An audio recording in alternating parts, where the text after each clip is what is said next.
Hello humanoids, welcome to Halfling Hobbies. I'm Halfling Hannah, and today we are talking about Tasha's Cauldron of Everything. Specifically, what DMs need to know is in this resource to know whether or not you should invest in it. So, here we go.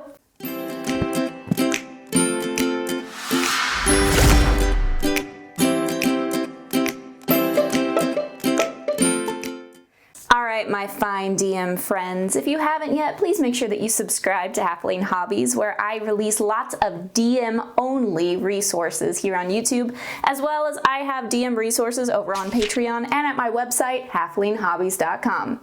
Everything that I'm going to be telling you is in an article on halflinghobbies.com. This is going to be a brief overview of the most important things that I've found are in Tasha's for Dungeon Masters. However, if you want any of those that go into detail very specifically, make sure you head over to that article. I will link it down in the description below. So what are the top 10 takeaways for Dungeon Masters in Tasha's?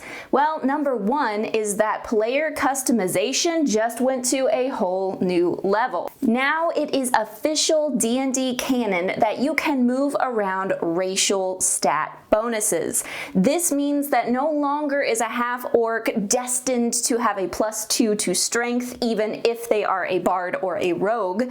Now you can move those around to fit your class even better, which is great news. And a lot of us DMs have been doing that for a long time, but to have it canon is really nice.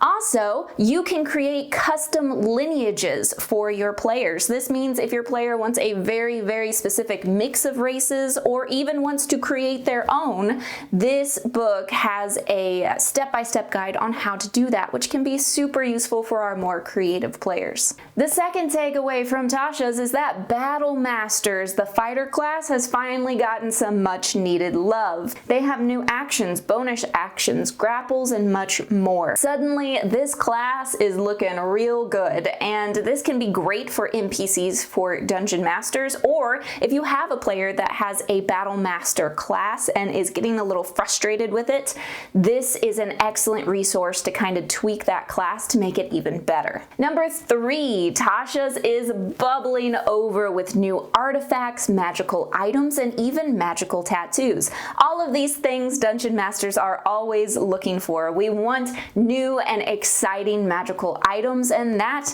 is exactly what Tasha provides. But it also gives us some very high level, interesting and lore-filled artifacts that you could actually create an entire campaign around, or at the very least a long quest going on a search for one of these items. They're very easy to tie into your plot that you already have going and are super cool. I highly recommend giving them a look. If you want specific ones that happen to be in here, again, make sure you check out my article. Next, we have the Sidekick System. This was released as a starter set for Dungeons & Dragons, but now it is available in Tasha's. The Sidekick System allows for NPCs that your party has been dragging along for a long time, or even faithful animal companions, to level up alongside the party. Now, these only go for creatures of 1/2 CR rating. It doesn't provide for anything of a higher CR rating than that. But this is an excellent way to level up those sidekicks or animal companions when it just doesn't feel right when your players are at a much higher level to still have them performing so low. So this is an excellent option for that. I also love it for combat NPCs. Instead of having to create an entire character sheet for NPCs that you want to use in combat, this sidekick option is a fantastic way to do that and will make DMs' lives a whole lot easier. Our next one, which is a bit controversial even for me, is that now we have pre-written puzzles. DMs can, in theory, choose a puzzle from this and plug it into their campaign and run it. It gives solutions, it gives hints, and it even gives handouts for players to look at. Now, there is a lot of pros and cons here, and I would suggest that you check out my video on Tasha's Hideous Puzzles for exactly why so many people are hating on these puzzles and how I think that we can fix them. But regardless, if you have a hard time coming up with puzzles, this has some amazing resources in it for that, even if they need tweaked just a little bit. Number 6 on our list is that Tasha's has actually consolidated some of the most popular information from other resources. In Tasha's, you are going to find some of the most popular spells and items from Eberron, the Sword Coast Adventurer's Guide, and others.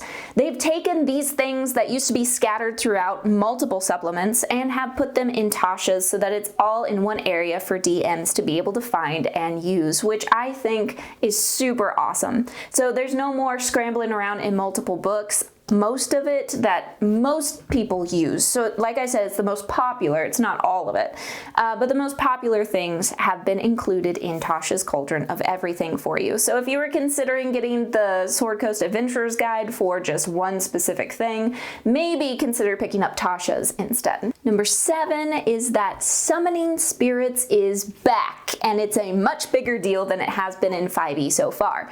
If you've played previous editions, you know that summoning spirits was a large part of the game. 5e kind of put that on hold, put the brakes on that, because they realized that there was a problem with players quickly outnumbering most of their enemies. If you could summon 2 or 3 spirits to fight alongside you, you could very quickly overwhelm the enemy, and it became a bit of a problem. So 5e really took a step back away from that and hadn't included it very much. However, Tasha's has fixed this problem with giving you only 1 spirit summon, but buffing that spirit so that it is actually very useful. And they, depending on what you summon, they help you in various ways. Some fight, some give you health and protection, and it is a very interesting way of running it. I would love to know if you've read it, what you think of bringing these spirits back and spirit summoning back, and if you think that this was a good fix for it. Regardless, I know that there are going to be more tactician type players who are going to very much enjoy the idea of being able to summon spirits again. Ranger class has been updated, and a lot of the class features have been completely changed. Tasha's doesn't just add things to the class like they did with the Battlemaster. They are completely changing and taking out and replacing things from the Ranger class. With new features and new abilities replacing old ones and new spells,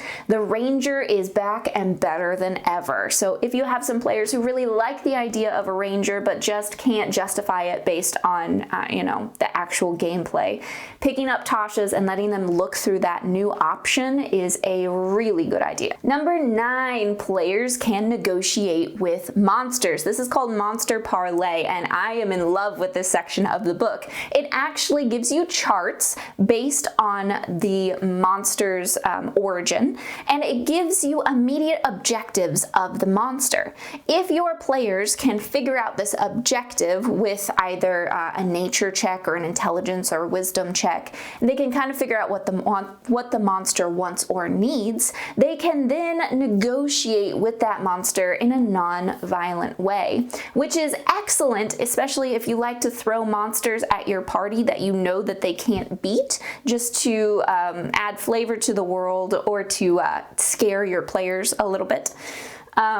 This is an excellent way if they accidentally fail their stealth roll to not get completely murdered by some said monster. They can instead negotiate or parlay with it. And it makes the Dungeon Master's job a whole heck of a lot easier having these charts to just be able to roll for what the monster wants. And then number 10, Dungeon Masters, you need to remember that even though this is an excellent supplement, and I do highly recommend it, every single part of this book is optional. Page 4 directly states that every Dungeon Master has the right to use or not use anything in this book. If you want to use one thing but not another, that is completely up to you and completely fine.